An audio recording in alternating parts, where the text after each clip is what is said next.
Okay, so ito yung first time ko guys na mag-unbox at mag-review ng isang Oppo phone at ito yung kanilang Oppo A9 2020 at gusto kong i-share sa inyo yung mga features na nagustuhan ko sa phone na to.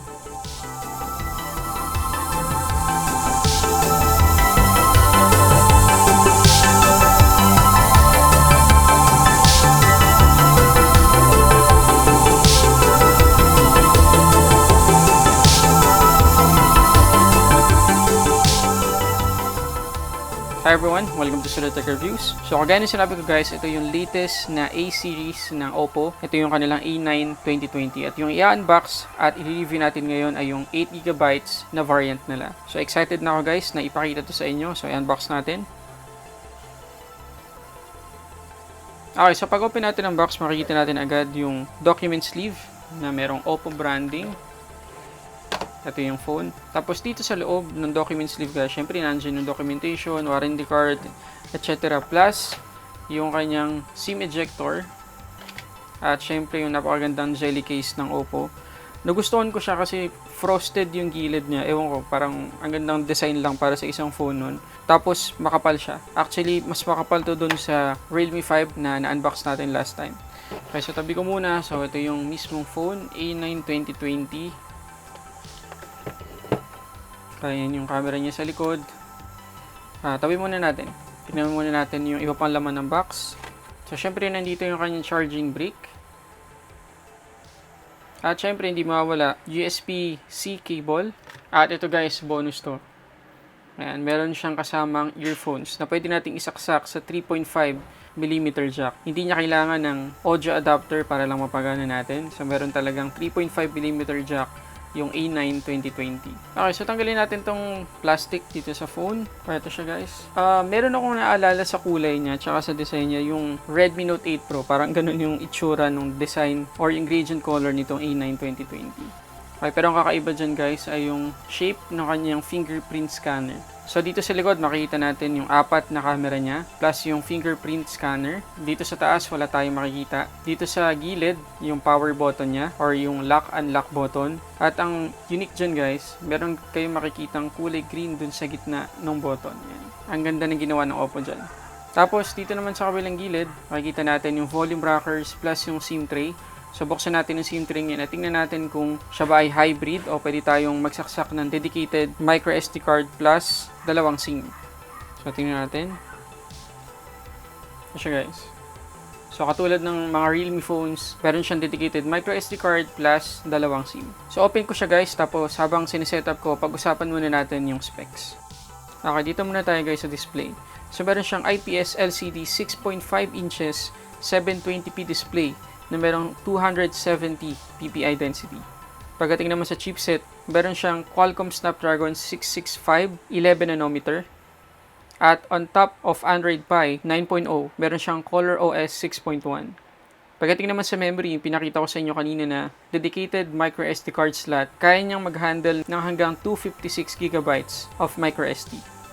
Pagdating naman sa variants, meron siyang dalawang variants. Isang 4, tsaka isang 8GB of RAM. Parehas na merong 128GB of internal storage. Pagdating naman sa main camera, meron siyang quad camera. 48 megapixels 1.8 aperture yung main camera niya. 8 megapixels 2.3 aperture na ultra wide. 2 megapixels 2.4 aperture na mono lens. At 2 megapixels 2.4 aperture din na depth sensor para sa portrait. At capable siyang mag-shoot ng 4K at 1080p at 30 frames per second. At parehas siyang may gyro stabilization. Pagdating sa selfie camera, meron siyang 16 megapixels 2.0 aperture at kaya mag-shoot ng 1080p 30 frames per second. At lastly guys, sa battery, meron siyang 5,000 mAh na battery. Okay, so nasetup ko na siya guys. So ito yung default wallpaper niya tsaka yung default na itsura niya after natin i-configure mula nung isetup natin kanina. At masasabi ko guys, no, wala silang difference sa ColorOS ng Realme at dito sa ColorOS ng Oppo. Parehas na parehas lang. Pero by default, wala siyang app drawer. So i-enable natin yun guys. So punta lang tayo ng settings, tapos home screen mode. Ayan. I-on lang natin yung app drawer at pagiging kagayang-kagaya na siya ng ColorOS ng Realme by default. Okay, pag-usapan natin guys yung top features na nagustuhan ko sa Oppo A9 2020. Dito muna tayo guys sa screen. Alam nyo ba guys na merong tatlong protection yung screen ng Oppo A9 2020? Meron siyang Corning Gorilla Glass 3 Plus protection. Explain ko na yan dun sa last video ko sa Realme 5 na yung Corning Gorilla Glass 3 Plus ay isa sa pinakabagong protection ng Corning Gorilla. Pagkatapos guys, bukod sa Corning Gorilla Glass 3 Plus, meron pa siyang sunlight screen. At dahil dun guys, mas madaling makita yung screen ng Oppo A9 2020 kahit sa direct sunlight. Kapag nasa outdoor tayo or sobrang liwanag na environment, kitang-kita pa rin natin yung screen ng A9 2020. At lastly, meron siyang tinatawag guys na blue shield. Ito naman yung mag-iingat sa mata natin mula sa blue light. Yung blue light guys ay common sa mga cellphone, sa mga screen ng computer natin na kapag masyado tayo exposed doon, ang number one na effect niyan, mahihirapan tayong matulog. At ang isa pang epekto niyan, masisira agad yung mata natin. So, good to know na merong blue shield yung Oppo A9 2020. Okay, number 2 na nagustuhan ko sa kanya ay yung audio. Meron siya guys, dual stereo speakers na sobrang ganda ng quality guys. Ako na mismo magsasabi sa inyo, sobrang humanga ako sa quality ng sound ng speaker ng A9 2020. Ang reason guys, meron siyang Dolby Atmos. At para mapatunayan sa inyo guys na sobrang ganda, ito yung test. Because we are so used to hearing sound this way, we don't notice that it is merely a fraction. How does that sound?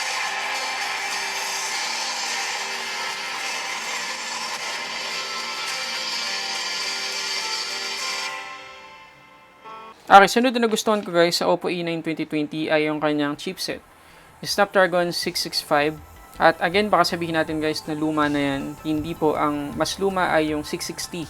Yung 665 po ay release nitong April 2019 lang. So, bagong-bago pa yan guys. At ang maganda dyan, 20% lower ang power consumption ng Snapdragon 665 kumpara sa 660. So, better na yung performance, better pa yung power consumption. At pinag-uusapan na lang natin guys yung chipset, mag-Antutu benchmark tayo at magka-idea tayo kung gaano kabilis yung performance niya. Okay, total score niya guys, 118,077. At para makita pa natin yung total performance niya pagdating sa gaming, ito yung gameplay sa Asphalt 9.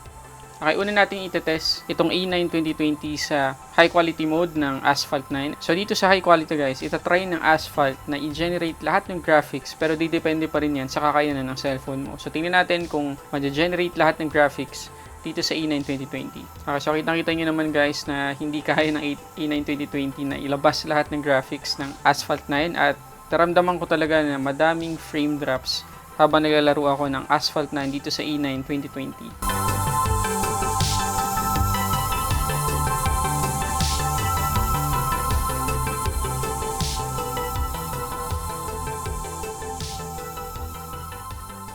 So, try naman natin siya ngayon sa performance mode ng Asphalt 9. Okay, so dito naman guys, bawas na bawas yung graphics para bumilis yung gameplay natin. At yun yung nangyari dito sa A9 2020. Talagang nag-improve yung performance niya sa performance mode ng Asphalt 9. Although, meron pa rin ilan-ilan na frame drops, pero playable na siya kumpara dun sa high quality mode.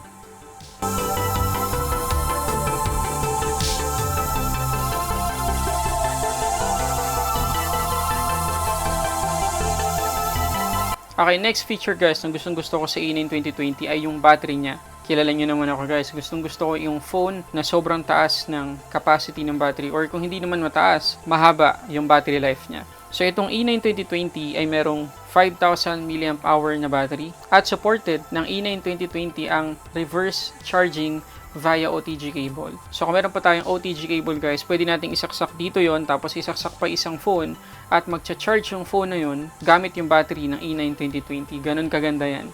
Okay, sunod na nagustuhan ko na feature ng A9 2020 guys, yung resolution niya. 720p lang. At palagi kong sinasabi na ang laking tulong nun guys para sa performance, overall performance at battery life ng isang phone. At alam ko na marami sa inyo ang ayaw ng 720p na resolution ng isang phone. Kapag nakita na yun sa specs, tinatalikuran nyo na. Pero sinasabi ko sa inyo guys, hindi nyo mapapansin na 720p lang resolution ng A9 2020. Isa to sa mga cellphone na merong 720p resolution na hindi mo mapapansin na talagang naka 720p lang siya. Ang ganda ng calibration ng kulay ng screen niya, sobrang ganda ng quality ng display niya. At sobrang mag-i-enjoy ka sa media consumption or kapag nanonood ka ng video, nag-YouTube ka dito sa A9 2020. Okay, last but not the least guys, yung pinaka gusto kong feature ng A9 2020 ay yung camera niya. Okay, so ulitin ko lang guys yung specs ng camera niya. So meron siyang 48 megapixels na main shooter plus 8 megapixels na ultra wide angle lens, 2 megapixels na portrait lens at 2 megapixels mono lens. At itong A9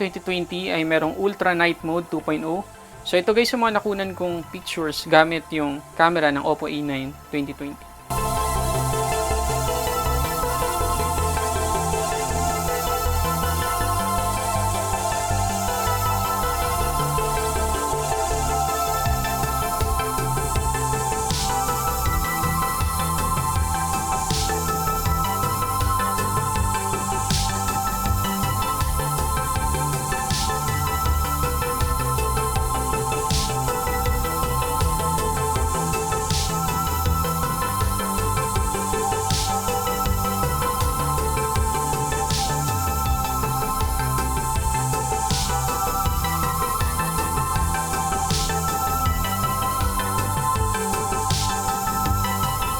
Okay, so anong verdict natin sa phone na to guys? So, ito muna yung price niya. 15,990 pesos. At dinisign talaga guys yung Oppo A9 2020 para ma-enjoy natin yung buong araw natin na hindi nalolobat, pero at the same time, meron tayong powerful na chipset. Nandiyan yung Snapdragon 665 plus meron kang quad camera na merong 48 megapixels na main shooter at yung napakalaking battery niya na 5,000 mAh na battery na capable din na mag-reverse charging. So sulit ba guys yung Oppo A9 2020 para sa price niya? Masasabi ko guys na sobrang sulit. Kasi ako, simple lang ako eh. Okay lang sa akin yung 720p. Basta mahaba yung battery life. Hindi ako maaabala na mag-charge every now and then kapag ginagamit ko siya. Plus, ang ganda ng camera niya guys. Tapos, hindi rin naman ako gamer. So, okay din sa akin yung performance ng Snapdragon 665. Although, pwede pa rin ako mag-games. Hindi nga lang may-generate lahat ng graphics. Pero pwede pa rin mag-game dito sa Oppo A9 2020. Tapos meron pa siyang 3.5mm jack, meron din siyang SD card slot na dedicated, plus magagamit mo pa yung dual SIM mo. Tapos 8GB of RAM guys, at 128GB of internal storage. Sobrang sulit nun guys para sa price niya, 15,990 pesos lang. So kagaya sinabi ko kanina, ito yung first Oppo phone na in-unbox at review natin dito sa channel at hindi ako na-disappoint guys. Maganda yung mga cellphone ng Oppo starting dito sa Oppo A9 2020. Ay, yun lang muna guys. Maraming salamat sa panonood. Sana nakatulong tong video na to kung nag-iisip kayong bumili ng Oppo A9 2020. At kung nakatulong, please hit the like button below at mag-subscribe na rin kayo guys. Maraming salamat sa panonood. Para sa samot-saring unboxing reviews, this is Sulit Tech Reviews.